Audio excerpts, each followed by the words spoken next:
braquicolíticos. Ustedes ya conocen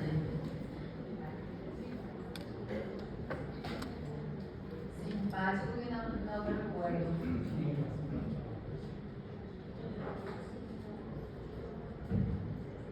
Fármacos que modifican la actividad simpática. Nosotros tenemos dos formas de modificar la actividad simpática utilizando fármacos. Podremos bloquear receptores alfa o beta, ¿verdad?, directamente en la membrana postsináptica, o podemos alterar la dinámica de la liberación de los neurotransmisores. ¿Sí?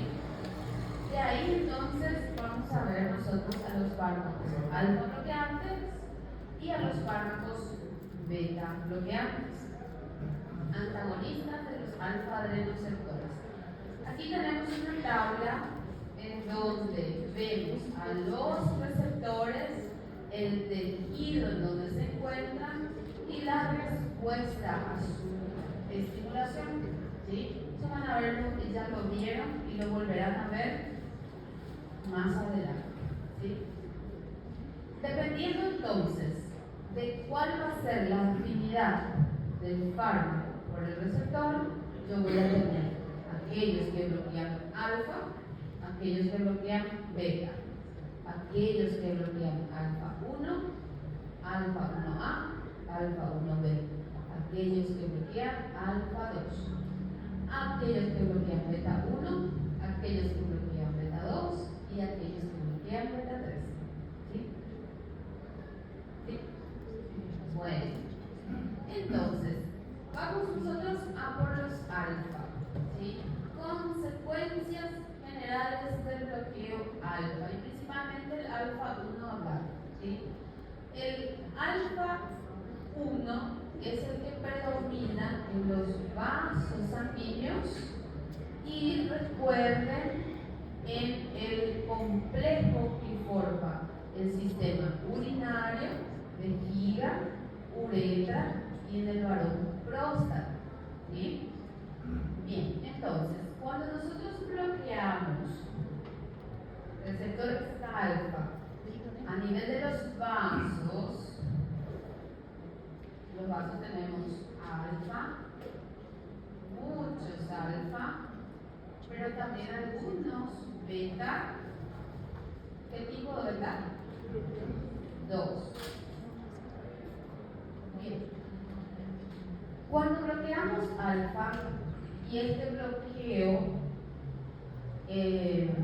persiste o es más desarrollado en el territorio de las arterias, se va a disminuir la resistencia vascular periférica.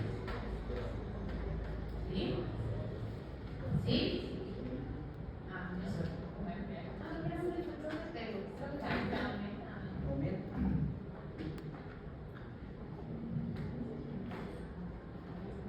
Un ratito. ¿Por qué aumenta si yo estoy bloqueando? Sí, yo estoy bloqueando.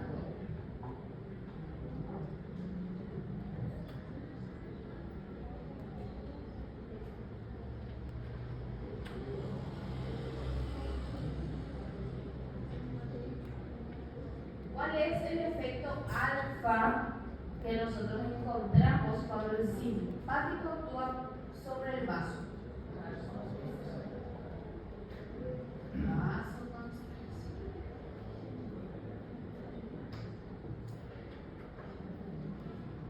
Entonces, si bloqueo alfa, voy a tener una vasodilatación. Voy a tener esa vasoconstricción. Los beta 2 están allí para ejercer la vasodilatación. Entonces, disminuye la resistencia. Si es que actúo sobre arterias, si es que bloqueo en el territorio arteriolar, disminuye la resistencia vascular periférica. Disminuye esa fuerza que el corazón tiene que vencer para inyectar la sangre. Entonces disminuye la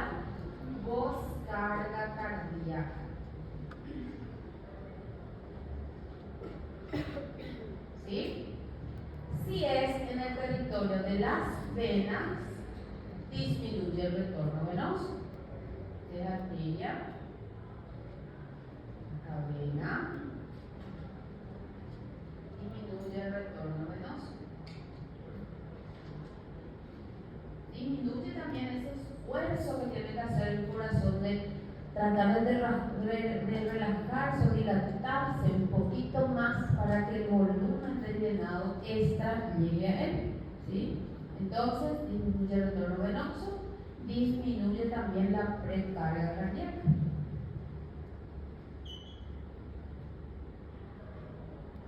¿Sí? Entonces, la reducción tanto de la resistencia o principalmente de la resistencia vascular periférica es lo que nos va a llevar a nosotros a la disminución de la tensión arterial, ¿sí? Disminuye también, por ende, a nivel de la precarga, por disminuir el retorno venoso, también va a dar una cierta relajación a nivel cardíaco. El principal problema de la hipertensión arterial de forma mantenida y crónica es justamente aumentar la resistencia que el corazón tiene que sobreesforzarse para vencer esta resistencia. Llega un momento que va a haber un remodelado cardíaco. ¿Qué va a pasar? Una mayor masa, mayor fuerza, va a haber una hipertrofia ventricular que si no se soluciona va a llevar a un paciente a una insuficiencia, ¿sí? Entonces, siempre cuando yo tengo un paciente con una hipertensión arterial, yo tengo que pensar a futuro qué es lo que puede ocurrir con ese paciente. Es una complicación, tengo que evitar esa complicación, ¿sí? Entonces, ¿cómo vemos? Vamos a tener nosotros una vasodilatación generalizada muy potente cuando yo bloqueo los receptores alfa, ¿sí? Pero yo no estoy bloqueando receptores beta. Entonces, ¿qué va a pasar? Esa vasodilatación, disminución del retorno venoso va a originar una taquicardia refleja, ¿sí? Porque el corazón, al tener receptores beta 1, ellos no están bloqueados. Y aparte de eso, ¿recuerdan ustedes cuando vimos allá al inicio de fármaco 1 y también acá cuando estuvimos hablando de la síntesis de las catecolaminas? Ellos van a ser liberados a la neurona sináptica y puede pasar cosillas con ellos. ¿Qué puede pasar con ellos? Se pueden unir al receptor alfa o beta en el órgano efector y estimular a la célula. Pueden ser recaptados, almacenados de nuevo, ¿sí? Para reutilizarlos. Pueden sufrir metabolismo por la monoaminoxidasa o por la COM y ser inhibidos. O pueden actuar sobre autorreceptores a nivel de la neurona, la porción presináptica, para modular la liberación de estos neurotransmisores. O sea, para decir, ya nomás bloquea la liberación de los neurotransmisores. Este receptor también es un receptor alfa, ¿sí? Si yo utilizo un fármaco que no es selectivo para alfa 1, que es generalmente alfa, también va a bloquear al autorreceptor adrenérgico. ¿Qué va a pasar? No va a haber un control en la liberación de las catecolaminas. ¿Qué van a hacer esto? Van a buscar alfa. Alfa está bloqueada. ¿Dónde van entonces? Beta. Beta no está bloqueado. Estimula más el corazón y van a actuar sobre beta 2, facilitando mayor vasodilatación, ¿sí? Entonces, todo en exceso es malo. Ellos son los antagonistas alfa, son vasodilatadores muy potentes, ¿sí? Tenemos nosotros una gama de familia de las quinazolinas, que es la prazosina, doxazosina y demás, que al administrar al paciente hacen una hipotensión postural muy grave, ¿sí? Entonces, no son primera línea de tratamiento de la hipertensión arterial. Se suele dar en hipertensión resistente o refractaria o secundaria a alguna enfermedad, algún tumor, ¿verdad? Hipersecretante, anticatecolaminas que está causando esa hipertensión arterial, algo así. En esos casos, no se da como primera línea de tratamiento la hipertensión arterial, ¿sí? Por todos estos mecanismos que hemos visto ahora. ¿Alguna duda ahí? Esto es lo que están explicando acá en la presentación, lo que yo ya les hablé aquí. Una cosita, esto ya vimos también nosotros y queda otra vez acotado para qué entonces yo voy a utilizar un alfa bloqueante. Puedo utilizar también en pacientes que tienen una hiperplasia prostática benigna para ayudarle a la micción. ¿Y por qué? Porque en ese complejo se encuentran receptores alfa que están haciendo contracción, ¿sí?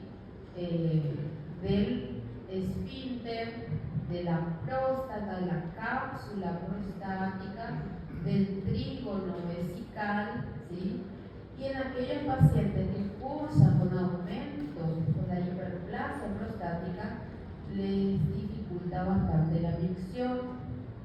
¿Qué puedo hacer? Puedo bloquear receptores alfa para que se relajen esos esfínteres, se relaje la cápsula prostática y el paciente pueda orinar. Es el tratamiento para la sintomatología, para el síntoma, no es tratamiento para la hiperplasia, ¿sí?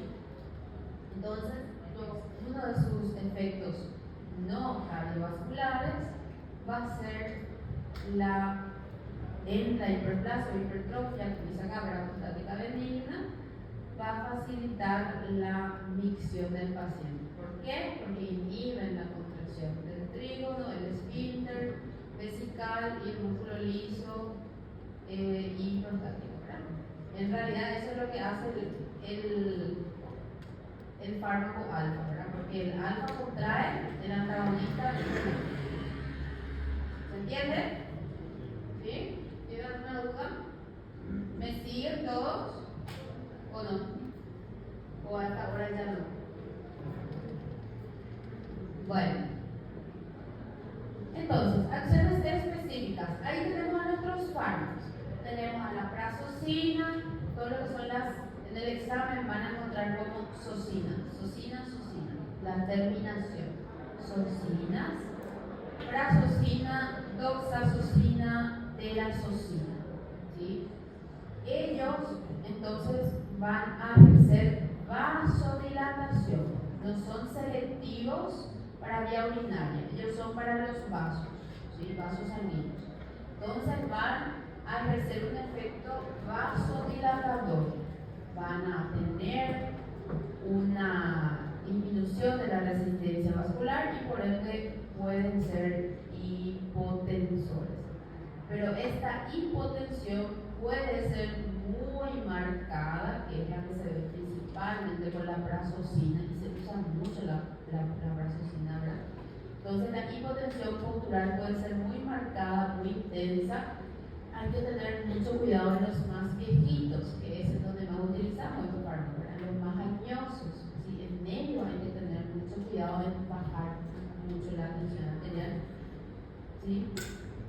Y la doxa y la terazosina van a tener una disociación más lenta de la proteína plasmática, entonces la hipotensión tarda más en aparecer.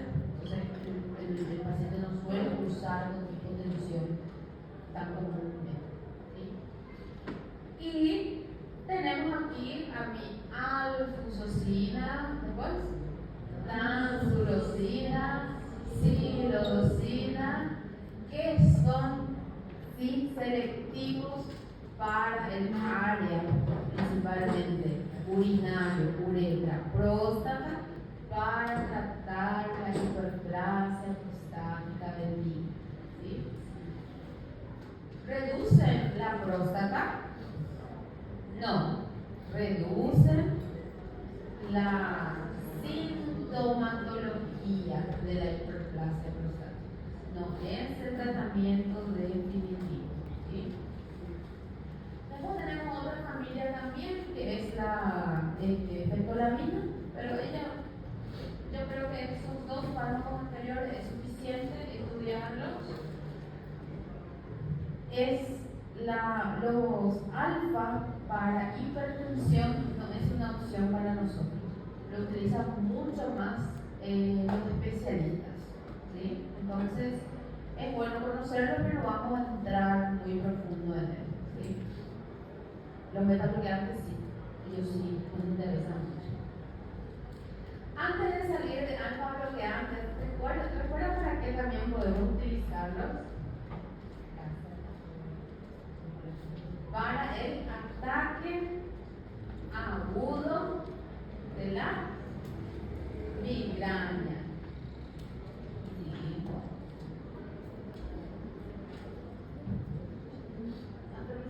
En nuestra clase, ¿verdad? Bueno, vamos a terminar alfa y la próxima empezamos beta. ¿Sí? Recuerden que les conté la historia de que en la Edad Media la gente hubo una endemia en un momento allá por las Europas, ¿verdad? Y la gente moría, caía con espasmos musculares, gangrenas en las partes más vitales del cuerpo, sentían calor en las partes más vitales por vasoconstricción que estaban ejerciendo unos honguitos que intoxicaron al pan, ¿sí? Los derivados ergóticos derivan de un hongo que es el cornezuelo de centeno, ¿sí? Y anteriormente se consumía bastante pan que derivaba de trigos que estaban contaminados, ¿sí? Les estoy contando que hay muchos nuevos, les voy a contar otra vez el cuento, ¿sí?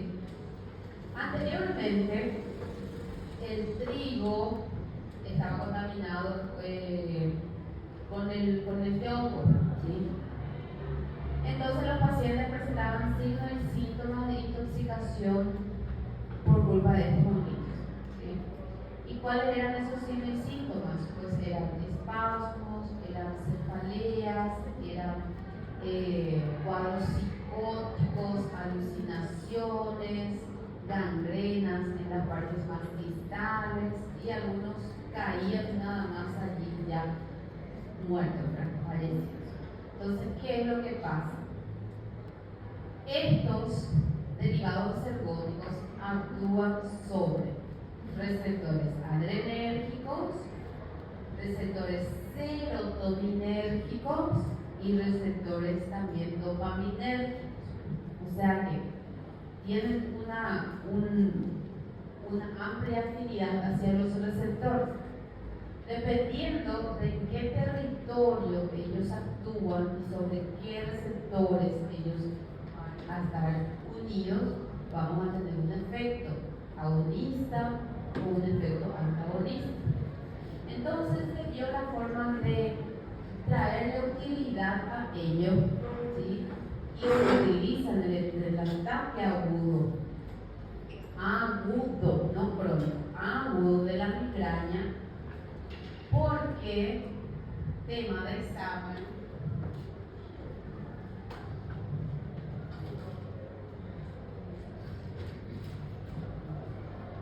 Está con dolor de cabeza. ¿Qué hacen mis derivados ergóticos? ¿Qué hacen?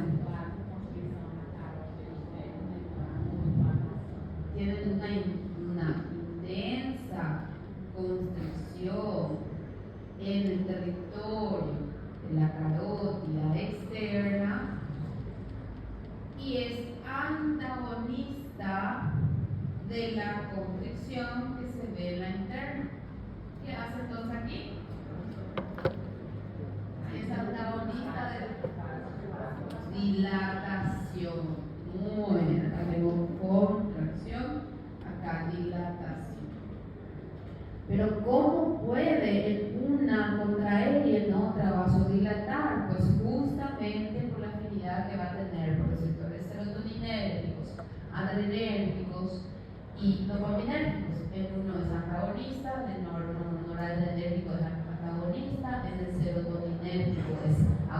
agonista, hace vasoconstricción, el dopaminérgico es agonista, hace vasodilatación, ¿sí? Entonces hay todo un mecanismo implicado allí. Lo que sí que se utiliza en el tratamiento del ataque agudo a la migraña, ataque agudo de migraña, perdón, ¿por qué? Se ha propuesto, eso no se sabe con exactitud, pero se cree que en las arterias del territorio de la carótida externa, que es esta, aquí en el dibujo, hace una acción constrictora, ¿sí? Y una acción antagonista de la intensa constricción que aparece en el territorio de la carótida interna, o sea que dilatación hace, porque es antagonista de la intensa constricción, entonces es dilatador de la carótida, del territorio de la carótida interna, ¿sí? El problema es que con el uso crónico hay un efecto rebote que nosotros le vamos a llamar ergotismo crónico, que es por adicción. Como él es tan bueno para calmar la migraña, el paciente termina utilizándolo de forma crónica, ¿sí?